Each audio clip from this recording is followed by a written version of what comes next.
What will form part of the party's top 5 leadership structure, with voting set to start this afternoon. Mbali Thethani is in the Free State and joins us now. Mbali, a very good afternoon to you. A lot of conflict and, of course, a lot to come to the forefront as the process will get underway this afternoon. The voting process. Talk to us about the dynamics at play ahead of that process.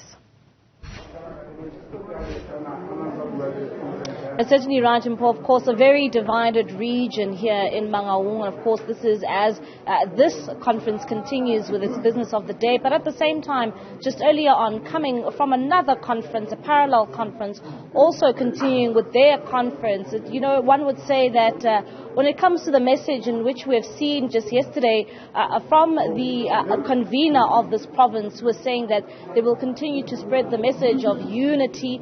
You know, one would say that that message is clearly not trickling down to the members of this region. But joining us now as we talk about this part of the conference, we are joined by Zolile. He is one of the members here from the IRC in Mangaung. You're continuing with your conference. Of course, we are expecting a lot today, but one would say that it's still quite late when we have not even seen the nominations take place as yet. No, thank you very much to the viewers at home and to the delegates here. Our conference is in full swing. We are continuing with the business of conference.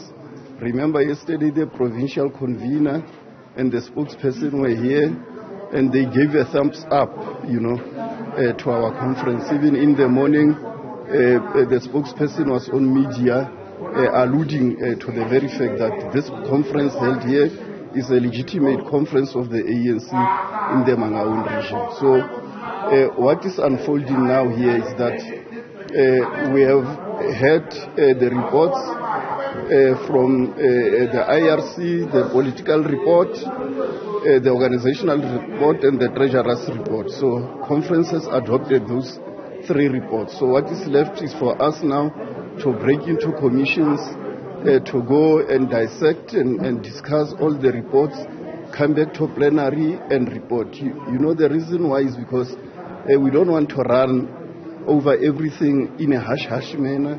We want to be systematic so that when we emerge out of this conference, we are resolute on resolutions that will take the ANC in Mangaung forward.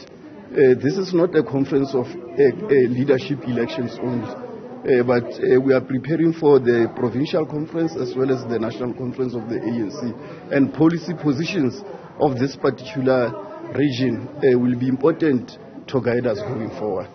What is the position of some of the delegates attending this conference, especially when it comes to the major divisions that plague this region, and specifically the 2 conferences that continue to get underway? You know, what is the sentiment coming out from your delegates? Surely they are aggrieved by the divisions that we continue to see in this region.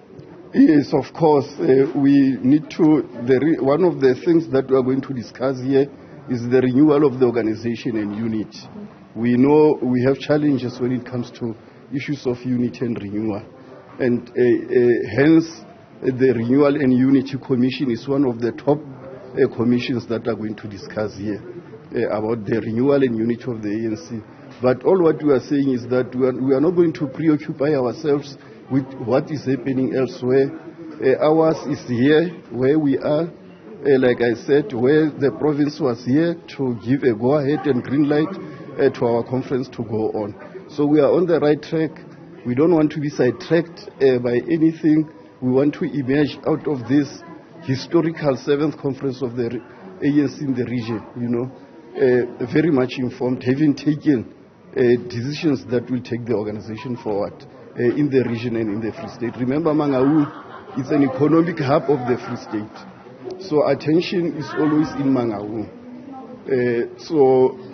Whatever emerges here from this particular conference will inform the whole province and be able to lead the whole province as the economic hub of this particular province. So we don't want to be defocused but what is happening elsewhere.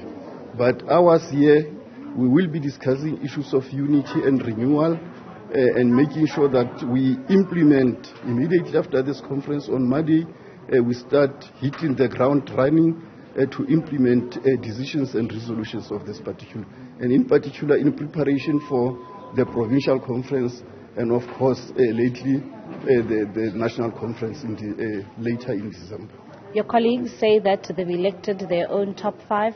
How soon can we see this leg or this side of the conference officially nominating those leaders that you are saying are expected to lead this economic hub of the Free State? Yes, like I said, we don't want to rush into things. We want to do things properly. Our election committee, as I speak now, in terms of the guidelines, is in the meeting, preparing for the nominations and for us to be able to go forward and elect the leadership that will lead the region. So as we speak now, they are busy making those preparations that will be taking us forward. So as to who is elected elsewhere, but I can only talk about here to this legitimate conference of the ANC that is taking place here. And don't worry, before the end of the day, you'll be briefed formally by the new leadership of the region of Mangaung going forward. That is going to happen. All right, thank you very much. Of course, that is Zolile, an IRC member from this region in Mangaung. There you have it. He says that they don't want to rush the process. It is quite a very important conference underway. At the same time, it is a region that is quite important to the rest of this province, and you would know that the ANC still enjoys the majority when it comes to especially Mangaung, that it continues to run that city. So it's back to you in studio. Very well, Mbali Thethani. Let's leave it there for now as we continue, of course, to track the developments coming out of that conference with Mbali Thethani.